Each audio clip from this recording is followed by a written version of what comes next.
9 जगह पे धरना चल रही, इतनी महीनों से चल रही है। शर्म कम से कम होना चाहिए अधिकारी लोगों को। इन लोग क्यों बैठा है, कम से कम ये तो फर्जी मामले बनाए गए, वे सब निर्दोष लोग हैं और उनको जेल में डाला गया। जैसे बुर्का पाल के मामले में आप सब लोगों ने देखा, दोषी कौन है ये तो बताना पड़ेगा सरकार को, ये निर्धारित करना पड़ेगा।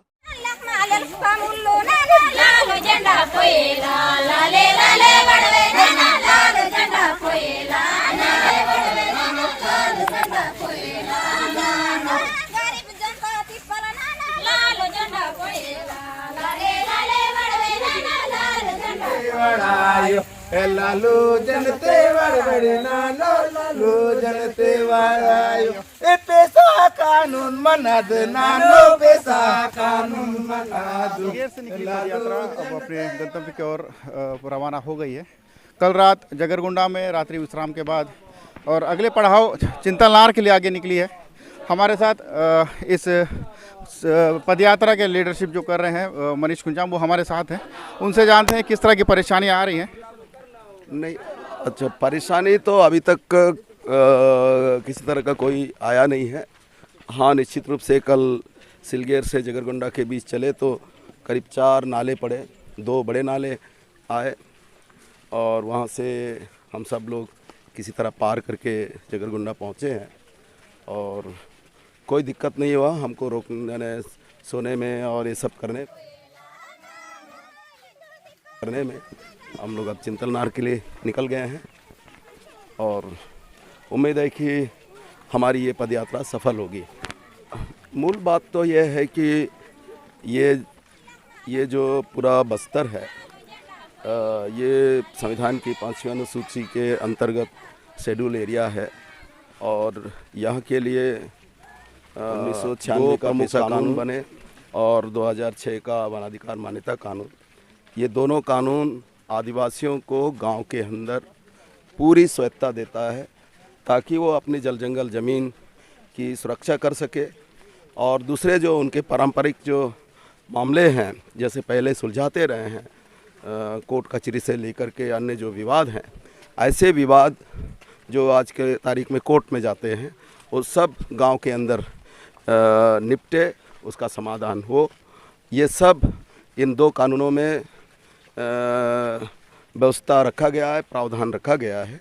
लेकिन राज्य की सरकारें इस कानून के अंतर्गत आदिवासी इलाकों में गांव को ये अधिकार नहीं दे रहे हैं। ये हमारी मुख्य मुद्दा है। और जहां तक सिलगेर सहित बहुत सारे गांव में जो घटनाएं हुई, बड़े बड़े कांड हुए और 1-2 जैसे 2 जो बड़े कांड हुए सरकेगुड़ा और एड्सबेटा का, उसका न्यायिक जांच की रिपोर्ट सामने आई। लेकिन भूपेश बघेल की सरकार उस न्यायिक जांच रिपोर्ट को अभी तक दबा के रखा, उस पर कोई कार्रवाई नहीं किया। ये बहुत दुखद बात है। और सिलगेर में जो गोलीकांड हुआ था उसमें 4 निर्दोष आदिवासी मारे गए, कई लोग घायल हुए। उस मामले में राज्य सरकार ने मजिस्ट्रियल जांच कराई है और अभी तक वो रिपोर्ट सार्वजनिक नहीं की। तो हमारा एक प्रश्न है, कल हमारी राष्ट्रीय नेता एलनी राजा हमारे पदयात्रा दल को रवाना की और करते हुए उन्होंने ये बात बताया कि आज कांग्रेस पार्टी राहुल गांधी के नेतृत्व में भारत जोड़ो आंदोलन यात्रा कर रही है।